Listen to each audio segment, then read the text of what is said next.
Selamat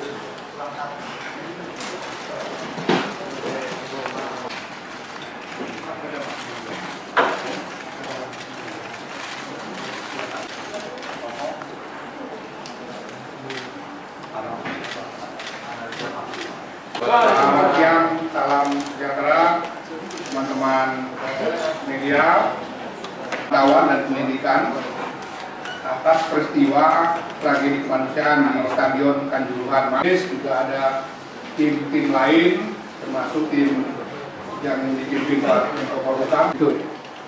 Nah, tanggal 5 ya, tanggal 5 nanti juga kami akan kirim staf untuk ekshumasi. Nanti guna untuk kemudian bisa dipakai nanti menilai. Terus kemudian diperkirakan gas air mata ditembakkan di dalam stadion pada peristiwa ini sebanyak 45 kali. 27 tembakan terlihat dalam video. Kami mengkompilasi semua video yang ada. Dan kemudian 18 lainnya terkonfirmasi terdengar. Jadi suaranya, suara tembakannya. Jadi itu sebanyak 45 kali.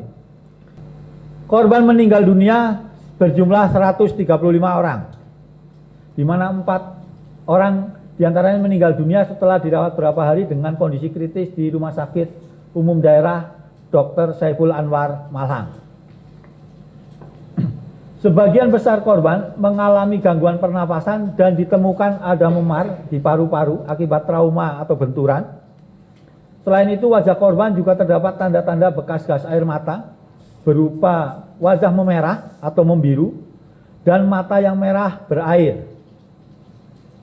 Sejumlah korban juga mengalami patah tulang dan lebam-lebam serta kondisi patah tulang, fraktur dislokasi, mata bengkak, merah atau kehitaman dan berair yang diduga akibat gas air mata, nyeri dada atau sesak, dan juga nyeri otot atau trauma otot.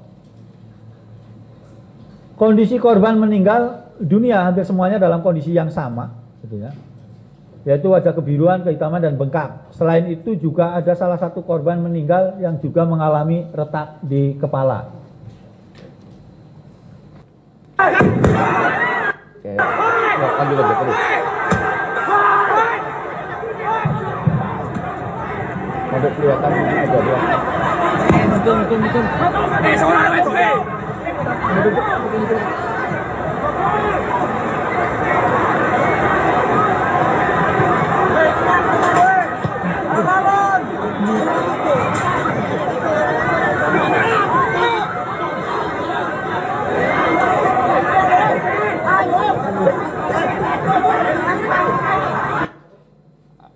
Ini exit 13 ya. Ini terbuka. Kita bandingin nanti yang coba yang pintu keluarnya sambil nunggu. Jadi ini satu-satunya video yang menunjukkan sampai di dalam sini ada orang meninggal, termasuk yang ngambil video ini meninggal.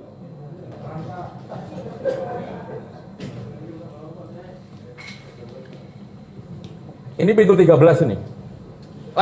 Ini asapnya ini. Ini ada asap, kalau mau kelihatan tuh ada TV tuh. Ini asapnya ini. Jadi tembakan tadi itu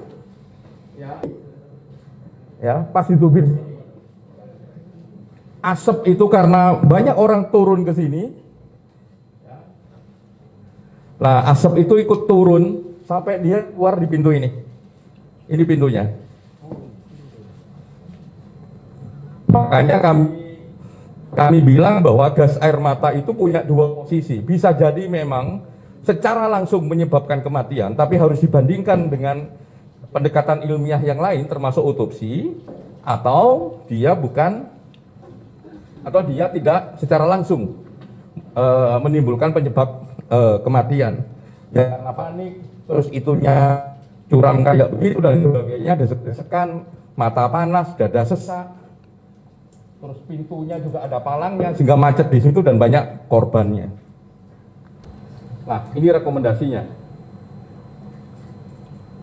Rekomendasi berdasarkan serangkaian kegiatan pemantauan dan penyelidikan, temuan faktual, konstruksi peristiwa dan analisis faktual, analisis pelanggaran HAM dan kesimpulan terkait peristiwa tragedi kemanusiaan Kanjuruhan yang terjadi di Malang pada tanggal 1 Oktober tahun 2022, meminta kepada Presiden bekerja sama dengan FIFA memastikan sertifikasi dan lisensi kepada seluruh perangkat pertandingan.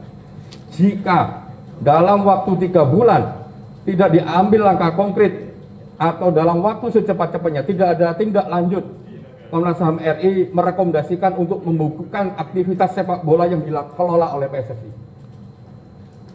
Kami ulangi lagi, ini yang keempat, meminta Presiden bekerja sama dengan FIFA memastikan sertifikasi dan lisensi kepada seluruh perangkat pertandingan.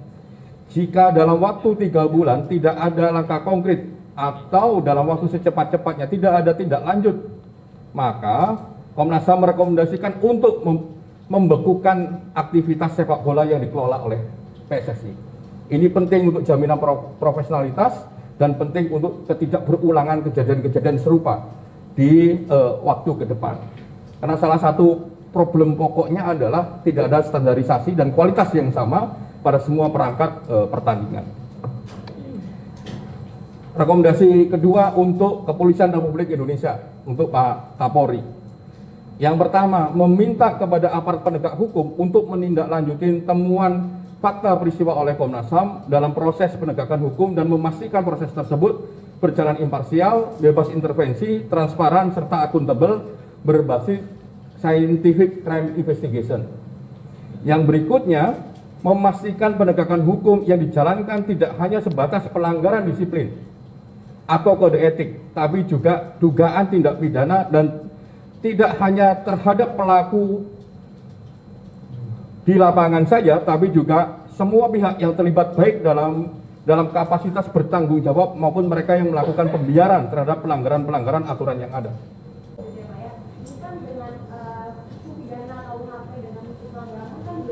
Minta maaf kalau ada salah-salah kata dan lain sebagainya.